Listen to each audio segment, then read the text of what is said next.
Chilombo. Après son investiture du mois de janvier 2024, ce type est à 17e voyage touristique. Chaque voyage de Chilombo coûte à la République du Congo plus de 2 millions de dollars. Mais il y a des camps des déplacés de guerre où il n'y a même pas des lits, même à manger, c'est un problème. Chers Congolais, il faut savoir que vous sommes seuls. Il y a un problème du leadership au sommet du Congo. Un gouvernement des brigands. Détournement, corruption et tribalisme, n'en parlons même pas. Les gens d'un même coin kassaïen. Chilombo, c'est un mythomane, un président qui ne respecte pas ses promesses, qui fuit ses responsabilités. Toujours c'est Kabila qui bloque. Et maintenant c'est la Constitution qui lui bloque aussi. Chilombo a déjà instrumentalisé la justice pour faire taire les opposants. Jerry Rawling a dit « Lorsque le peuple est écrasé par ses dirigeants avec la complicité des juges, il revient à l'armée de rendre au peuple sa liberté, qui peut sauver le Congo qui descend en enfer. » Abonnez-vous et likez la vidéo et partagez aussi aux autres. Bandeko nanga ezala Kabila, ezala Chilombo, ezala Kamere, ezala Jean-Pierre Bemba, mutu moko aussi sa guerre ya RDC na Est azate. Eza maloba musana nzambe. Na bato wana soko na tangi, mutu moko aussi sa guerre na Est azate. Kamere ayi makambo na zoloba. Eza mawa bandeko na ngai. Ndenge tata uti koloba. Eloko ninga ko aider biso eza armée. Mais par contre armée eza na boko na biso te. Tokozala sauver ndenge nini. Armée eza na boko na biso te, tokozala sauver ndenge nini. Donc si on moni Chilombo zo tambola na ye, eza ba distraction pour le malheur, o nazo no sala ba traité te. Eza biloko oyo asa signaki. Ayebaki ke après ye aleka 2 fois na fraude et puis nanga aokende kuna eza biloko baso bongisaki. O nanga zo sala eza eloko sikate. Eza eloko base ba bongisaki, c'est déjà planifié. Ndekonanga. Les gens commencent à se demander si réellement Chilombo est congolais. Parce que Bandekonanga, na oto bengaki na Kasavubu, Ngiringiri. So combien de jours on va dans kurate. Banda ko molili, ba mulunge, patubili ko bedo biba bango, mai pesate, eloko ko lesate, transfert pe passi. Bandeko. Na monde entier, pays où ils ont des RDC, ezate. Donc mon conseil au benga béton ayebi na été na kosala nini na mboka boye. Bande kunanga baluba ata kutu basaka bazoba di ata secteur moko ya malabu ko sala tike batwa mona peke bosali 5 ans bilan eloko te. Mobutu 32 ans bilan rien. Joseph Kabila 18 ans bilan mabe. Chilombo mais eloko nini na mboko bande kunanga ye. Eloko nini. Mususu la 32 ans ata autorité moko ezate. Oyo aye 18 ans ata autorité moko yate. Bato tina biloko Égypte, basé ba commande ba train le plus rapide. Na Somalie, na Tanzanie. Pas tout le monde mais mboka oyo liki mbongo rien. Bandi konanga. Même na Est kuna so ba bloquer ngo, mais toko za la situation boité. Toko za la jamais la situation boy. Donc Afrique mo bimbako monde entier, bazo na Chilombo ke asa normal te. Dans un message moko boye, ya Congolais à Brazzaville. Na base na ochina bilongo toyoka ye azulu banini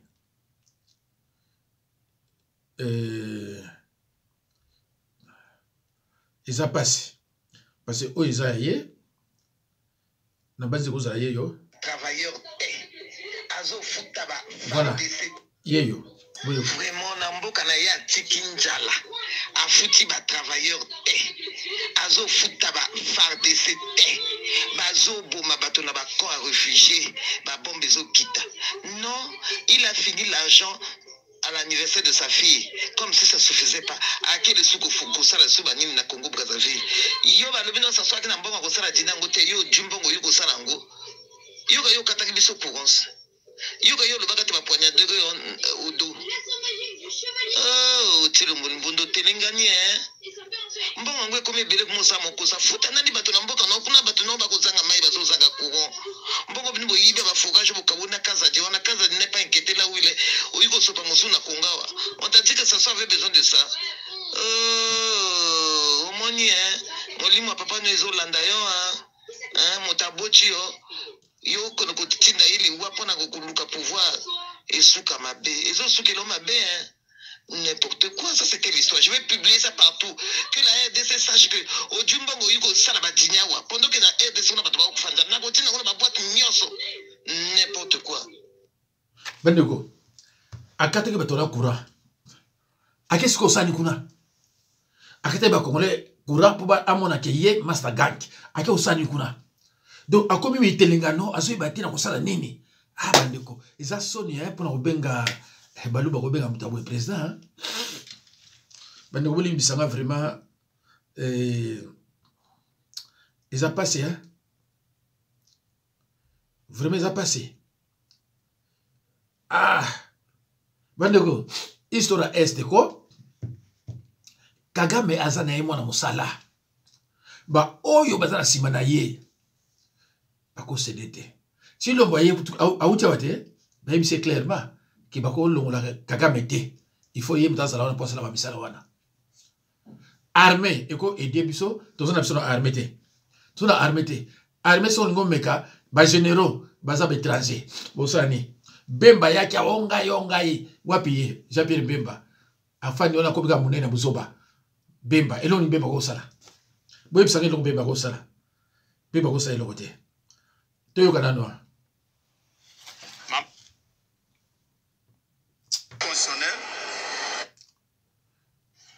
Mama wetu au? Ok. Injingele meshi mwa benyi tujie nyi mene bwanyi kuleja kubaji kaba ya bui to ba manyi tujie nyi mwa beu. Mwa beu tu mumipa. Nuje mumipa.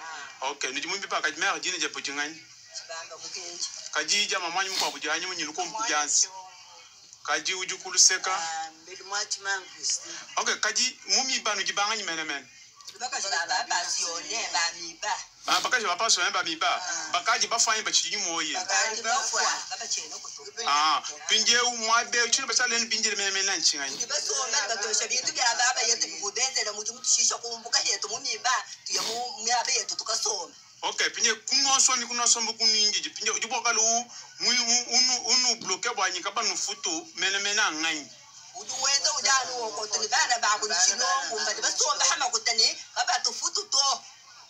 Pinjeu bwana kunufuta pinje makuta chini lomba pinje bwana chilombo enza bwanyi miba ikale bishimene me bwana nufuta makuteni tutambe tutulomba kuti chilombo ni abakwata abatuteka tetu tushala bena ngula mataji waba muna mwa kutufuta makutetu muni société shalombo la mataji kuti susioni nyaya okay merci kadi nyumona bimanule no ka ba bi changer chibi tu vangi bechele we chibi tu muhana kwanzala nala tuka atutule tuhana kwanzala watu jininzala kabi chini na mbili chilombo uju bloquer société bwanyi kaba nufutu mauta chini na mbili chilombo ni enza na buchinga tutambe ni chilombo akwata bantu kada bato chibi tu baba yesu bafuida makuta afamwela mungu bafuida makuta kato na baje to makuteto baba yesu chilombo bantu mbanganyi woko tunibana babu ni chilombo woko tunibana babu chilombo bafila makuta baba yesu tutujula baba yesu tutubajula makuta munda udufu ushenda makuta ushia makuta bari bashia makuta bari bafwa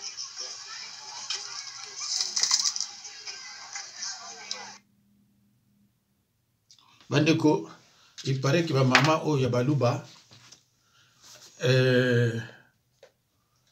passe l'équipe ma maman et miba ma comité il paraît côté kaba ba porte parce que passe l'équipe ezamawa bandeko zamawa c'est vraiment wa toyo kanano oyo bongo to continuer mais bandeko na ngai on a lobi na bino boyo ka yango mutu mo aussi sa guerre à est et sa te mususu bache kuna suki DG muluba Partout baluba, il y a SNL. Aïe aérien. Aïe pourquoi courir boue. Aïe le côté. Boka baluba la baluba. Heureusement, biso connaissait avant que les baluba étaient des gens intelligents. Et maintenant, nous avons compris que ça ne vaut même pas la peine. Voilà. Je vais parler en français parce que je vais critiquer la diaspora médiocre. La réunion que je suis partie dimanche, j'ai été déçue de voir des jeunes Congolais, des baluba idiots qui ne se rendent pas compte de où nous sommes et qui sont venus plaider la cause pour Fally Ipupa pour qu'ils puissent jouer. Peuple congolais, j'ai beaucoup de tristesse. Ça ne s'entend pas à ma voix parce qu'il faut que je reste digne. Shekinah n'a pas menti. J'ai contacté une de mes amies qui fait partie de l'Union européenne et c'est confirmé que la balkanisation du Congo a été accordée, signée par Kaméré et tous ces merdes à la tête de l'État, dont Félix. Donc le Nord Kivu, le Sud Kivu appartient désormais aux Rwandais. Est-ce qu'on va laisser ça? On ne va pas mettre ça dans notre cœur. On doit se battre. Se séparer de Iyendi, ça va être très très difficile. Mais on n'a pas le choix. Faites exploser tout ça où il y a du pétrole, peuple congolais. Créez des armes. Combien de fois on peut vous dire? Cassez, prenez une bouteille de fer, tu le casses, tu le mets dans ton sac, tu poignardes un Rwandais. On est plus de 90 millions. Je ne demande pas 90 millions d'aller se battre, mais 10 millions de Congolais, vous pouvez exécuter déjà les Rwandais qui se trouvent à Kinshasa. Félix n'est pas notre frère. Je suis Moulouba, mais je ne peux pas comprendre ce que Félix a fait. On doit arrêter, il faut des actions. Roubaix-Roy, il est mort ou pas, je m'en fiche. Ce que je veux, c'est que Kaméré meure. Kaméré n'est pas un Congolais. Donc Hamida Chatour va devenir première dame. On vient vous raconter des conneries quand il y a A plus B. C'est ça que je dis, il ne faut pas suivre les politiciens. Merde alors. Quand je disais que Bemba c'était une merde, c'était un traître, c'était un fils de pute, c'est exactement le cas. Il vient de nous le prouver. Peuple congolais, Bemba va être le président de l'Équateur. Sachez que si l'Est du Congo part, les Bengales, ils vont demander leur indépendance. Les Kikongo, c'est pour ça que Mwanasemi, il est sorti. Il avait déjà écrit une lettre à Kagame pour dire, moi j'ai envie de devenir le président du Bas-Congo. Donc les Kikongo, le peuple Kikongo, l'ethnie Kikongo, tous les Kikongo vont demander leur balkanisation, ils vont partir. Et toi, Moulouba, soba, peuple moro, pourquoi on a botamine à ethnie, mais quoi qui sengi, bah, polele ethnie. Pourquoi on a botamine à ethnie, wana? J'ai honte, putain. Je vais changer d'ethnie, là, qui va m'accueillir maintenant? Qui va m'accueillir? Je vais aller chez Bangala, bah, moi, on a toujours Teyoza traître. Je vais aller chez les Kikongo, bah, on va Teyoza, moi, on va traître. Sans savoir que moi, je n'ai rien à voir avec Félix, avec tous ces gens. Ma belle, ma coco, on a. Est-ce que, à cause d'un million d'accords sataniques, peuple congolais, on a marre. Il faut que vous vous levez. Donc, les autres qui ne pas vous la congolais. Comment vous avez pu mettre Kaméré à la tête de votre pays? Comment vous pouvez faire des choses comme ça? Est-ce que vous avez pensé à vos enfants demain? Est-ce que vous avez pensé quel héritage vous allez laisser à vos enfants? Mobutu avait raison. Mobutu perd son âme. Mobutu, il avait raison. Je parle avec les sentiments parce que j'ai mal au cœur ce soir. J'ai très mal. Mobutu, il avait raison. On ne peut pas faire confiance aux Tutsis. On ne peut pas faire confiance aux Baluba. Aucun Moulouba ne devait diriger le pays. Comment c'est possible?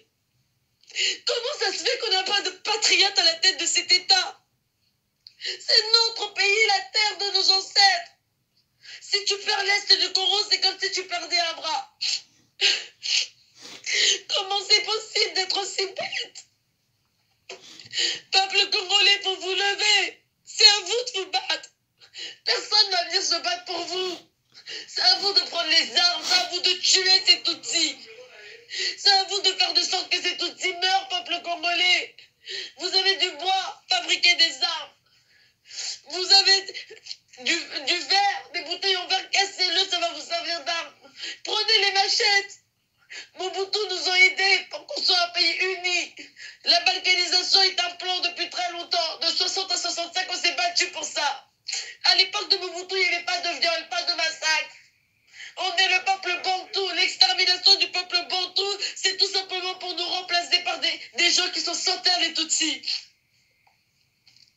Les Hutus, le Cameroun, tous ces peuples bantous, bientôt il n'y en aura plus. On va être fini comme les Australiens ont fini, les aborigènes d'Australie. On va être fini comme ils ont fini les anciens d'Amérique. Battons-nous. Tu habites en France, partout où tu habites. C'est ton pays. Faites des actions. Posez des bombes dans leur pays. Peuple congolais, on doit se battre pour notre pays. C'est pour les générations futures. Qu'est-ce que tu vas dire à ton enfant? Où étais-tu quand le Congo te demandait de l'aide? Où étais-tu quand le Congo avait besoin de toi? Eh ben moi, j'étais là en train d'imaginer de la musique. Peuple congolais, la balkanisation a été signée. Je parle car je viens de confirmer par une amie à moi qui fait partie de l'Union européenne. Je me suis dit, Shekina dit n'importe quoi. Mais Shekina n'a pas menti. Je ne peux pas citer mon amie. Mais elle est très très très bien placée. Elle est très très très très bien placée. Elle m'a confirmé ce que Shekina a dit. C'est pas possible. Je ne peux pas croire qu'il y a certaines personnes qui manquent d'amour et de patriotisme pour leur terre. Où vous allez mettre vos enfants? Où? Nabanzi Bandeko, je suis clair, hein? Si vous avez une vidéo, vous allez comprendre. Au bas de la vidéo, il y a 1 heure, 2 heures, pas comme la brûlée, bref. Dans le bas de bino, est-ce que tu l'envoies congolais? Naïb Sarabino que papa naïe azaraka congolais. Mais, qui fanatisme, ils ont une maladie, ils ont un cancer. Qui fanatisme, ils ont une maladie, ils ont un bé. N'a pas ça un exemple. Dans le bas de bino, même Moutou a koufaka na Katanga, ce qui Kyungo. Oh, Kyungo biso yebakaye mu Congo Yangola. À travers na onatra. Mais si bit mana zoyoko Kyungo azalaka Katangé. N'explique un bilongo. Viens d'abiso basala na ye. Atake bango bale ba Congo. Atake bango ba ne Congo. Mais Kyungo azaki ne Congo Yangola. Mais moi bimisa ke ne Congo Yangola ezati. Parce que bango nyo sobaka na bako. Soit moni congolais, quelqu'un qui se dit être congolais, aza méchant, koboma, bani ba congolais, aza congolais te. Eza, Bachilombo, Balumumba, Batuana Mususu, Oyo Kyungo, Okezwa Kabila, Okozo Mobutu, to Oyo Kaka baza na makila koboma ba congolais, koluka ki fanatisme te, aza congolais te. Parce que yo tozo landanga oza congolais à 100%. Oza na motema mawa. Congolais à 100%, à motema mawa.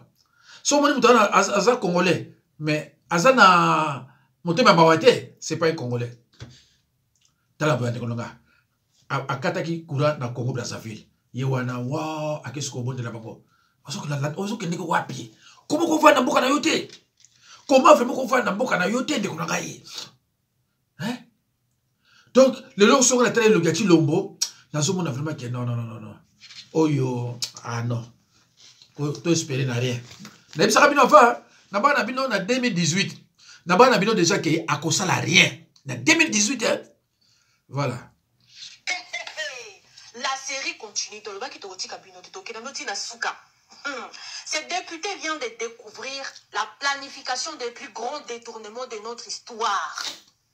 Après un contrôle parlementaire, il découvre une planification de ce détournement à hauteur de 150 milliards de dollars sur 25 ans, s'il vous plaît. Donc, c'est-à-dire que chaque année, l'État congolais va perdre 6 milliards de dollars. Comme ça. Et il y a 3 ministres qui sont concernés. On a Kakabao bien, mais nous savons que Singeza Moulaï, donc, enchaînement Moulaï. Et puis, nous savons aussi que, il y a un système, il y a une rétrocession, donc voilà. Alors, qui sont ces 3 ministres qui sont cités là-bas? Il y a la ministre d'État et des portefeuilles, Madame Adèle Kaïnda. La ministre de Mines, Madame Antoinette Tsamba Kalambay. Et puis, le 3e, papa, yo lissous. Oh, papa, lissous, Zambelangaï. Le ministre de Finances, M. Nicolas Kazadi. Balouba. Donc voilà, suivons attentivement cette vidéo. Je vous préviens, la vidéo est de 5 minutes. Mais c'est important. Prenez votre temps, chers Congolais. Prenez le temps d'écouter très bien cette vidéo et puis partagez-la massivement. Suivons. Je viens de faire une initiative parlementaire, de contrôle parlementaire. Je viens d'adresser une question écrite à 3 membres du gouvernement, à savoir Madame la ministre d'État, ministre de portefeuille, Madame la ministre des Mines et Monsieur le ministre des Finances de la République démocratique du Congo au sujet de la signature par les 3 membres du gouvernement d'un accord de joint venture avec la société Primera. La société Primera est une société de droit des Émirats arabes unis. Au terme de cet accord, il est indiqué que la société Primera et la République démocratique du Congo créent ensemble des sociétés Primera RDC. 2 sociétés Primera RDC. L'une Primera Gold pour l'or et l'autre Primera Metals pour le 3T. Mesdames et messieurs de la presse, il s'agit d'une mafia organisée. Pourquoi? Chaque société Primera n'apporte que $20 000. Je dis bien $20 000. Primera Gold, $20 000. Primera Metals, $20 000. Et dans les $20 000, la RDC apporte 9 000 et la société Primera n'apporte que 11 000. Mais à cause de $11 000, les 3 membres du gouvernement accordent un monopole pendant 25 ans pour l'or, pour le coltan, pour la cassiterie, pour le cobalt, bref, 3T pendant 25 ans pour toutes les provinces du Nord Kivu, du Sud Kivu et du Maniema. Mesdames et messieurs, c'est inadmissible. Maintenant, en termes d'obligation, la République démocratique du Congo s'engage à engager la société Sakima, qui est propriétaire de tous ces gisements, à signer un accord avec la société Primera pour 25 ans, en sorte que, à raison de seulement $11 000, Primera soit la seule société à pouvoir commercialiser l'or congolais, soit la seule société à pouvoir commercialiser le coltan, le cobalt, la cassiterite pendant 25 ans. Et ce n'est pas fini. On accorde à la société Primera un régime fiscal privilégié, plusieurs exonérations inédites, et là où elle doit payer au taux de réduction scandaleuse. Rien que pour le coltan, les sociétés congolaises et entités de traitement congolaises payent 12% de la valeur de chaque marchandise, du moins de la cargaison des minerais, à l'exportation. Là où les sociétés congolaises payent 12%, Primera ne payera que 3,5%. Nous avons calculé, uniquement pour le coltan, le trésor congolais paye 80% de ses revenus. Au cours des mois, à voir le flux, nous perdrons $500 millions chaque mois pour les 3 provinces et pendant 25 ans. Nous avons donc dit que c'était inadmissible. Nous avons posé la question aux membres du gouvernement concernés parce que, comme vous le savez, le régime conventionnel a été abrogé par le nouveau code minier. Aujourd'hui, nous sommes sous le régime légal et toutes les sociétés sont traitées de la même manière. Le président de la République dit, et avec raison, vouloir créer des millionnaires congolais. Ce n'est pas en accordant un monopole immérité à une société étrangère que nous allons créer des millionnaires congolais. Ce n'est pas en accordant des exonérations illégales à un étranger que nous créons des millionnaires congolais. Et enfin, ce qui paraît scandaleux, en ce qui concerne le règlement du contentieux, les 3 membres du gouvernement ont renoncé au privilège de la souveraineté de la République démocratique du Congo. Je n'invente pas, le contrat est là, je l'ai. Vous allez même le publier.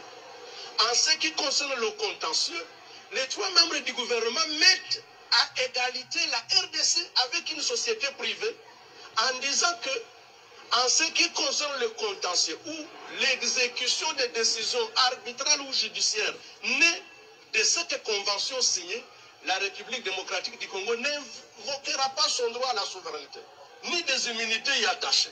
Ce qui revient à dire qu'en exécution d'un jugement produit par Primera, nous pouvons nous retrouver avec le palais du peuple saisi, les comptes du trésor public saisis, le palais de la nation, des immeubles, les symboles de souveraineté ne sont pas protégés. Nous disons que ce n'est pas normal. bandeko na banzi oyo wuti kolanda na tilaki bino ngo déjà na vidéo nanga oyo na utaki kosala voilà na tilaki bino ngo na vidéo nanga oyo na utaki kosala wana mais il faut qu'on répéter pour na bato mosusu balandaki yango te bandeko nanga mboka eza so mboka te mboka oyo ya biso ko toyebi nde tokosukela yango te transport passe mai passe électricité passe mais finalement bato bazolaka na molili kobetaka bamakolo les gens impayés bongo bato aboye bazo koyiba nayebisaka bino au départ moluba aza na motema ya bolingo mpe mawa te moluba motema ya mawa mpe bolingo aza na mote.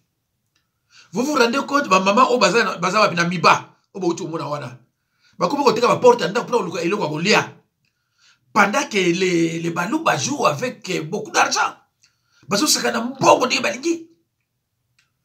Et moluba so bimi na mboka na ye akozoka suste.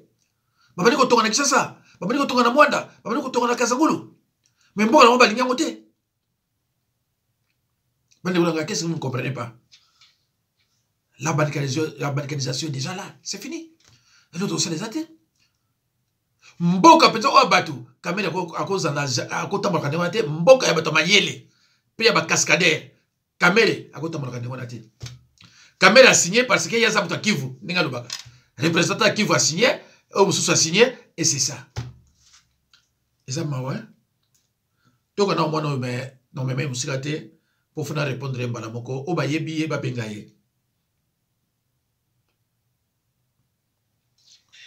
Bato musu ba sunga ba congolais te eza bato. Donc lelo na lobela 3 personnes Moïse Waza likolo Moïse Mbiye Marcelo Tunasi et puis Mike Kalambai. Pour ne parler que de nazuka exemple ya bango misato mais za pona ba pasteur nyonso ya Congo. C'est pour dire que bozo sunga peuple congolais te. Et pourtant ça grâce à ya peuple congolais wana nde bino boza bona ba jia luxo boza nango boza na ba mituka cher boza na bandako. Bokendara ba poto bosala ra nyonso. Pour un peuple petit, peuple a souffrir. Mais tant que le peuple a souffert, bino bo joue un rôle na binoté. Or tout le monde a même na ba histoire na la Bible quand rien ne va dans un pays, un prophète de Dieu a télémaka. Ndenge ba comment la Bible. Tout le monde a ba Moïse ba zala ba beta ba fara bona ba pharaon. Alors na lingina répondre muke mama oyo parce que a touché le kabasa na nzambe. Mama mais bat oyo l'exhibition. L'exhibition to misato. Mbiye, Kalambai, oh, monsieur na aventurier, monsieur nani, Marcelo. Mais ma sœur, mais monsieur c'est l'exception de pasteur, attends moi quoi ça pasteur te? Mais combien de fois on a voyé ça que moulou pasteur à moulou bazarate? Bateau l'exhibition, Mbiye, Kalambai, des aventuriers balouba. Bazaraki bateau yo, bayemba kabanzembo. Bamoni yekune baby, babandi koko ba pasteur, na Bible zate. La Bible zate. Si vous avez un tika nzembo, qui n'est pas souste. Kalambai, violeur. Moïse Bio Tangawana, violeur. Oyoyo, albinos, abana masa muluba. Albinos na droit za musala nzamete. Alors yo tangabana. Biso onde to denosaka banda butu moi to banda Chilombo avant Chilombo soit pouvoir. Biso ebi biso te. C'est vrai que zolo ya Congo biso na Congo te mais tant que zolo ba pasteur Ozoloba, bat pasteur, bat dénosaka, bat politicien, tout ça. Bongo nani, o bazo menacé kuna nani, cardinal ba asuki ambongo asuki nani, azanani. Musala nzambe bazo menacé na kini kuna, azanani. Biso moko tuzo koluba l'air yoso, tuzo tikate tuzo banani. Mama, bakamanza meso yebi yangote ha, kumema batu na ba verset moko ya pamba te. Hein? Nani oyo mususu malumalu baboma pour nani Mosengo baboma pour nani banani yoso beka basala nzambe donc pona yo musala nzambe de baluba soko za koloba mama il faut être précise hein il faut être précis que nazolo ba boyer il faut non lo baluba parce que bilongi na bisi za baluba moko na Marcelo Ndundu albinos abana mo se muluba donc chaye na kati na baluba parce que à côté la kati fa baluba. Mutu moko entre bango misato yi parole azate. Na Bible chantre akuma pasteur azakate. Balobaka David a serviteur de Dieu, David a pasteur. Il y a une différence entre les serviteurs de Dieu Ancien Testament et les pasteurs. Différence, Bango a simple serviteur de Dieu. Simple, peut-être c'est trop dire. Bazalaka, tout simplement, un serviteur de Dieu. C'est-à-dire que c'est une mission. Mission sur Sili, Akati. Mais mission la mission a dit Tiliwa. Oh, on a dit la réalité parce que na quelqu'un a un pasteur. Mais oh, la singa attend quoi ça les pasteur à zate. Bilo to benga ba pasteur. Parce que bon, toujours critiquer ba pasteur. Ba on misa toi na pasteur na na côté ya. Oyo ayi côté ya nani na ba misa toi. Oyo mususu Barcelone miso bandundu akwa kotanga Bible lontate. Soka zuka mwe lo ba abani baba esiri moibi sataniste. Kalamba voleur violeur. Moïse Mbiye voleur. Papa na kufi azu église comme yaye. Ba mikolo bazala kuna monsieur a faire partie ba moi révoquer ba moi. Et la plupart des pasteurs baluba badati no bazo ki pouvoir. Ba ko beto mbongo ko sakarate. Ba mukula ba wale sa ba facile ba bane ko ya poto ba tu ba utana ba mboka ba ba kini kutute ba ko ya poto. To biso na ba kutana koto. Alors maman na bandi fo mbala suka solo pour ba pasteur. Ba pasteur to moyimbo kate. Ba pasteur to moyimbo kate. Tant ba otangila yo a bato zo détourner ata pasteur mo côté. Tant ba otangila yo awa bato ba ko détourner ata pasteur mo to zo ka été. Et puis ata pasteur mo sa ministre était. Pasteur mo za la président assemblée to ya sénat à la raté. Oyo bazo sa ba kamoleta su banani, ce sont des aventuriers de mauvais goût, ba memi ba osiko. De mama force on a respect na bassin Nzambe. Hein? Tous on bunda spirituellement et physiquement aussi. Donc to komi siko suki erni ni olia kulala na sisi makama Nzambe il faut na ko to makamu ya mboka. Bana Nzambe belé ba fwa na bango baby à cause de ces faux politiciens. Dans un belé ko sala mais mona sala mozate. Alors zara apprécier mama soko zoluba. Voilà. Ni na gocha awa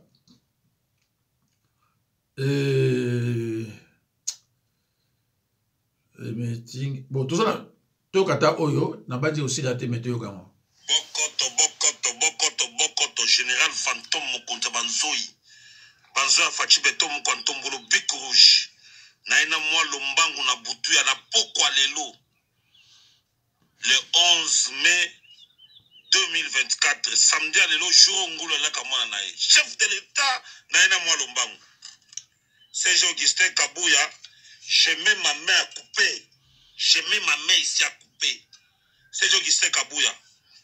Ceux qui ont la kisi biso photo ya ba parents na yo kana yo lobaka ba parents nga basi ba kufa biso ba musupe basi ba kufisa ba parents ba musupe ba kufila lita i de peso mais bandeko o balandi bazolanda video oyo bolanda ngo lisusu na oilandi